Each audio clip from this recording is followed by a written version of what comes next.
জীবনের মূল কষ্ট মায়ের প্রসব বেদনায়,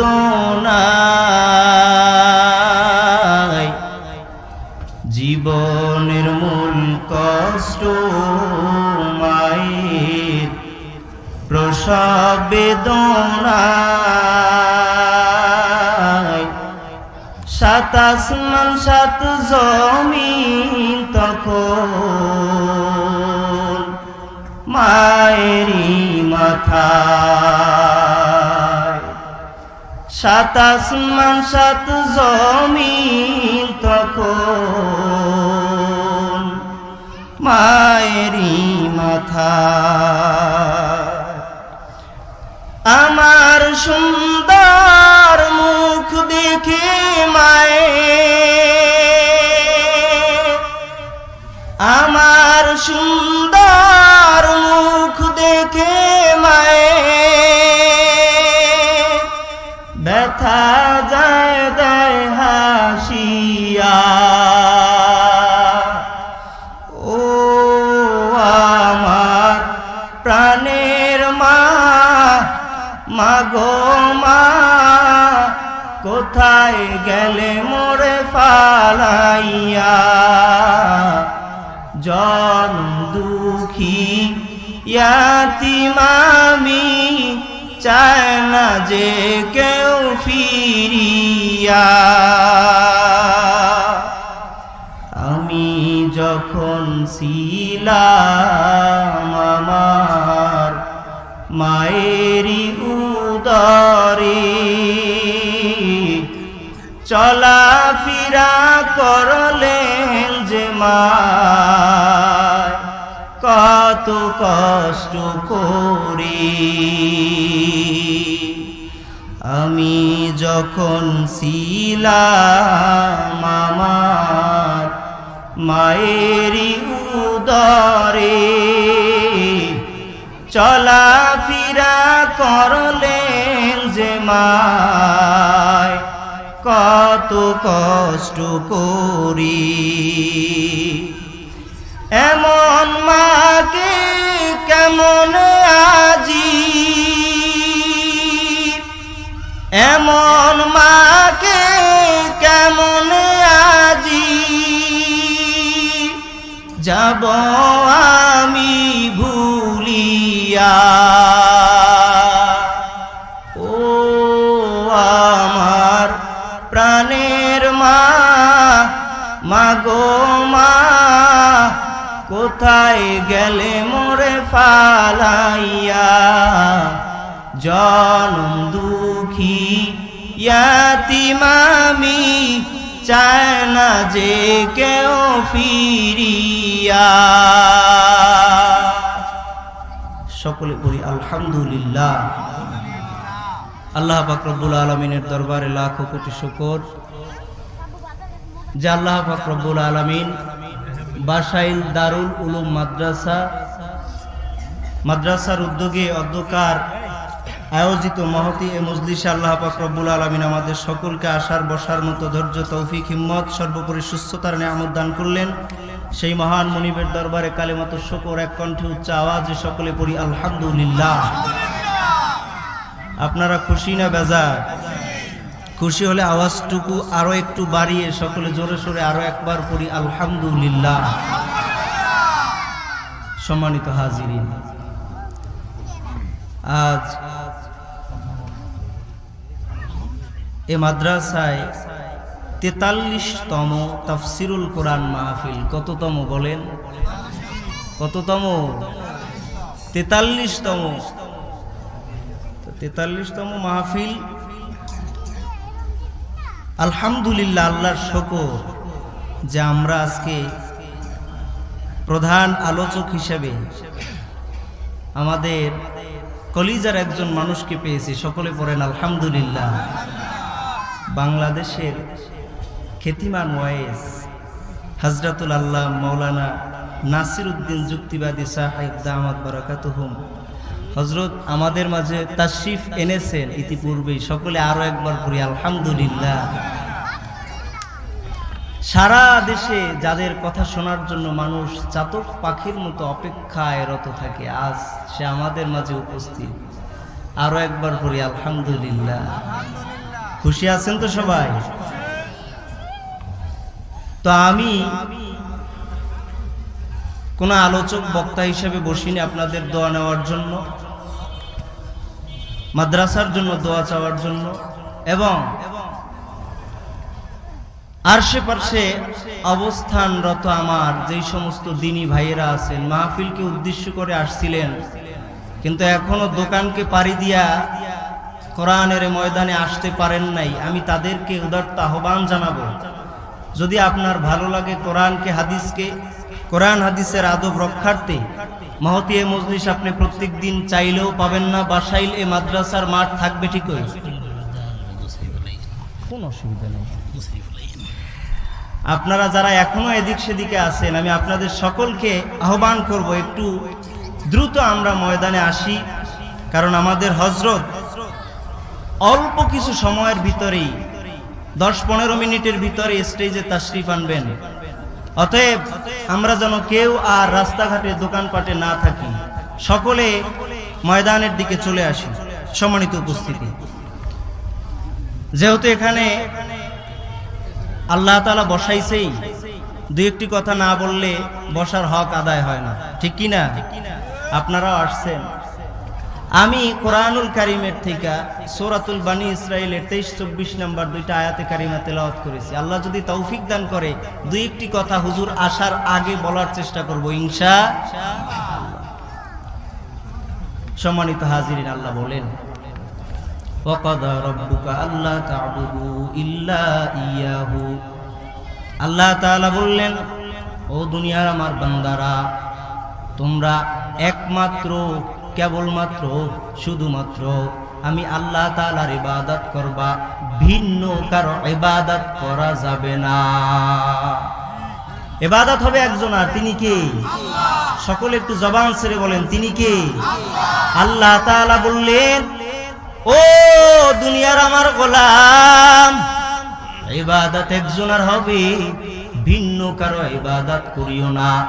মাঝে মধ্যে দুনিয়ার জমিনে যাওয়ার পর তুমি বান্দাটা হয়তো ভুলিয়া যাইতে পারো, তুমি বান্দাটা আমি আল্লাহ তাআলার কাছে তো স্বীকার দিয়া গেল, রব আপনি ছাড়া ভিন্ন কেউ নাই।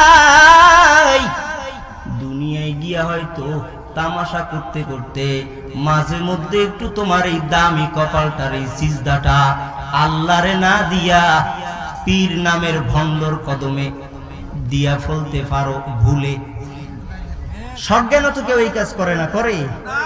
কারণ আমরা সব সময় কোরআনুল কারীমের শুরুতে যে সূরাটা আছে সূরাতুল ফাতিহা জানে না এমন মুসলমান দুনিয়ায় নাই।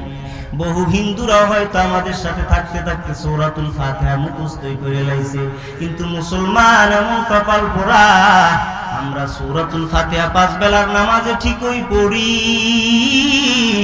সূরাতুল ফাতিহা কারে কয় আমরা এখনো বুঝতে পারি নাই। যেই কালেমা পড়ে মুসলমান হইলাম, ওই কালেমার দাম কেমন সেটাও বুঝতে পারলাম না।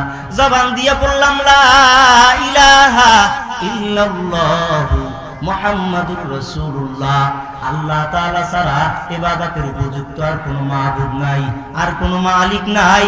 এই কথা কালেমা পড়ে মুখে যদিও স্বীকার দেওয়ার পর ওই বান্দাগুলি আবার, যেই বান্দারা বলে আল্লাহ ছাড়া ইবাদতের উপযুক্ত আর কোনো ইলাহ নাই, আর কোনো মাবুদ নাই, আর কোনো মালিক নাই, ওই বান্দাগুলি মুখে কালেমা পড়ার পর আবার সূরাতুল ফাতিহার ভিতরে ওই বান্দারা বলে ইয়্যাকা না'বুদু ওয়া ইয়্যাকা নাস্তাঈন, আল্লাহ আমরা আপনার ইবাদত করি, আপনার কাছেই সাহায্য চাই।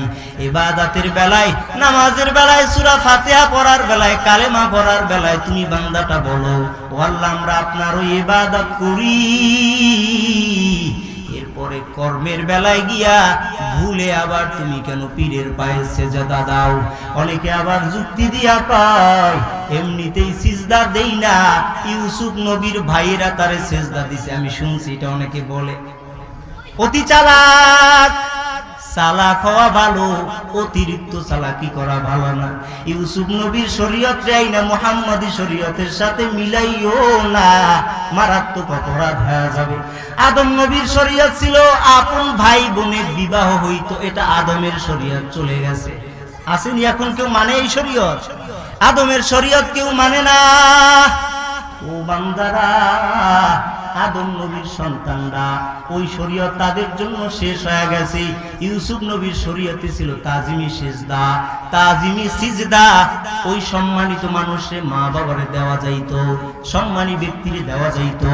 কিন্তু আমরা যারা আখেরি জামানার পয়গম্বরের উম্মত, আমাদের জন্য এটা দেওয়া চলবে?